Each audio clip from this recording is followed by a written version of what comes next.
The Climate Justice Charter movement, Climate Charter Justice Movement, says that government is responsible for climate change crisis. A climate change crisis, the organization says that government has failed to take the crisis seriously and must be held accountable for what it calls its dereliction of duty. Let's talk further about this. I'm joined by Charles Simane from Climate Justice Charter Movement. Good to have you on the program, sir. So the obvious question is, how do we know for sure that what's unfolding in KZN is the result of climate change? Well, typically, climate science has been warning us for several years now that climatic events, weather events, are going to get more severe and they are going to cause more catastrophic damage. If you look at certain places in KZN, we've seen 5 times the highest recorded rainfall. In places like Market, for example, we saw 311 millimeters of rainfall overnight. And on average in the province, we're seeing about 200 millimeters of rainfall, which are cyclonic conditions. Now, there have been several reports released by the Intergovernmental Panel on Climate Change, and the South African government is well aware of these reports.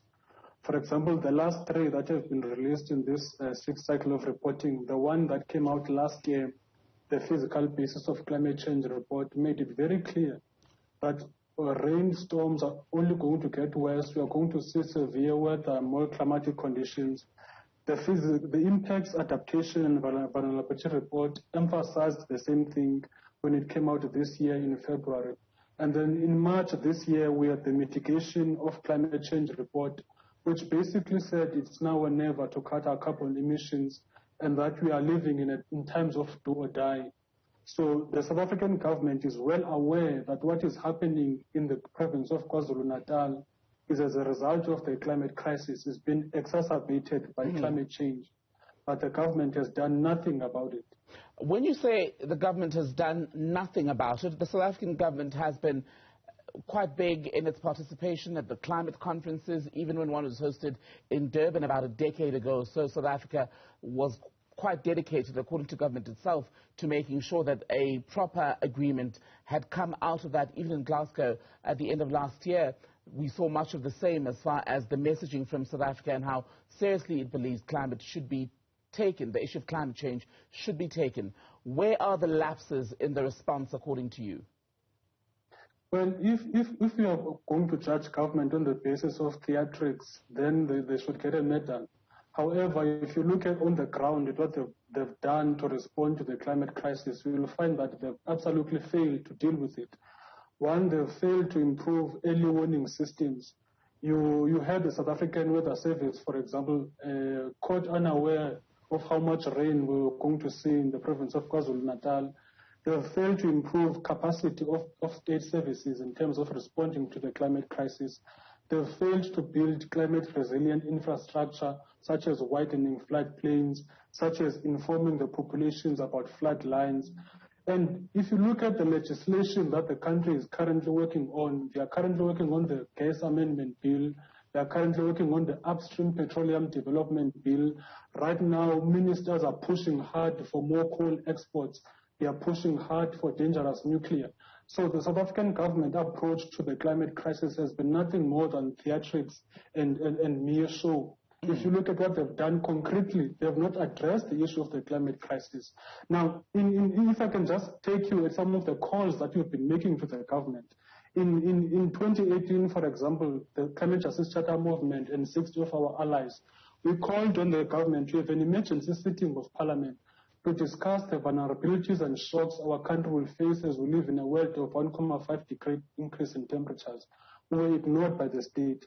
In 2019, when the floods hit the province of KwaZulu-Natal and more than 80 people died, again we called on the government to put the country on a climate emergency footing and to deal with the issue of the climate crisis. Again, we were ignored by the government. In 2020, we called on the government to adopt the Climate Justice Charter and to abandon this ecocidal path and fascist path it has taken. In 2021, we went back to Parliament.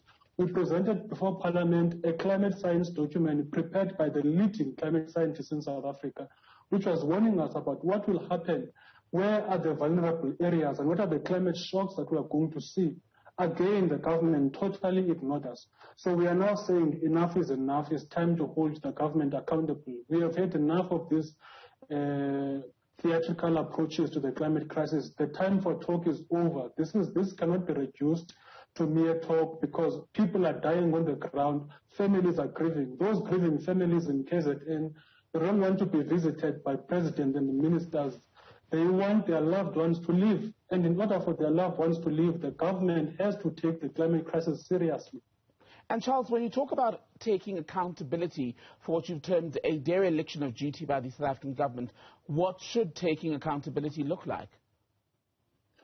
Well, we are going to press charges of culpable homicide because we've completely had enough. Now, culpable homicide is, simply put, is the unlawful and negligent killing of another human being. The government has failed deliberately to provide a safe environment for its citizens, as it is mandated by Section 24 of the Constitution. The government is negligent because, knowing climate science and the number of activists who have been pushing the government to put the country on a climate emergency footing. So it's negligence and unlawfulness, violating its constitutional duty and obligation to provide a safe and a clean environment for its citizens.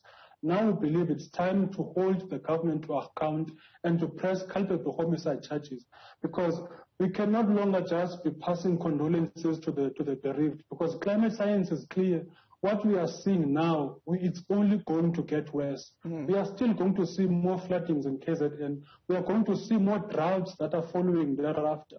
We are going to see more cyclonic conditions. We are going to see more tornadoes like the one we saw in 2019 that caused over 500 million worth of damages.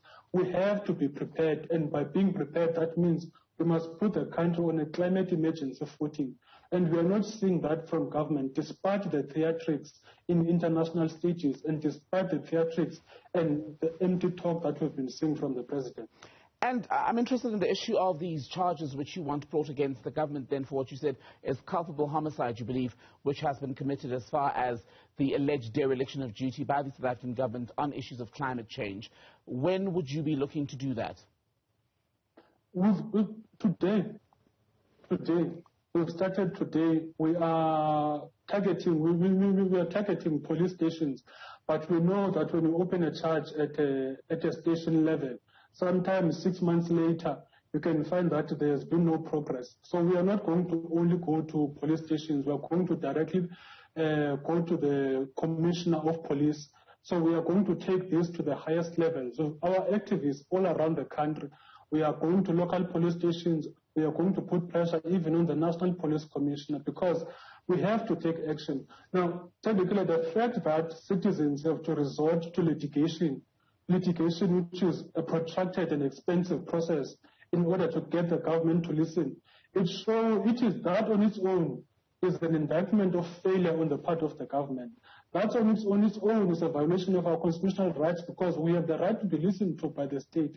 Now, it's a crisis of democracy that citizens have to resort to litigation to force the government to protect its own citizens, because it is evident and clear that the government does not care about the people of this republic. Instead, the government is concerned at making citizens nothing more than voting entities and then visiting them when they have disasters and then disappearing. We cannot have that anymore. We have to put this country on a climate emergency footing and realize that this is not about theatrics. People are dying. It's affecting the lives of people on the ground. Charles, given that with global warming, right, the sad reality is that other countries also pay for pollution and other harmful habits elsewhere. How much do you accept is out of the South African government's hands as far as response on that score? Well, we cannot control, for example, how much carbon emissions are released by China. We cannot control, for example, how much they are released by the United States. But what we can do is to make sure that we capacitate our own country. What we can do is make sure that we improve our early warning systems in South Africa. What we can do is that we take the climate crisis to each and every planning at every level of government. What we can do as a country is to make sure that we improve the capacity of state services. We improve our early warning systems. We tell communities about floodlines, where not to build their houses, the vulnerabilities of mudslides. We tell communities about the vulnerabilities of floodplains. That is what happens when you put the country on a climate emergency footing. You can't say you are taking the climate crisis seriously, but you have not built climate resilient infrastructure. In fact, they have not even taken care of the current infrastructure that they have, because we've seen drainages being blocked, we've seen bridges that have been completely destroyed, and that is completely unacceptable. Okay. Charles Simane, good to have your time. Thank you very much for being on the program today.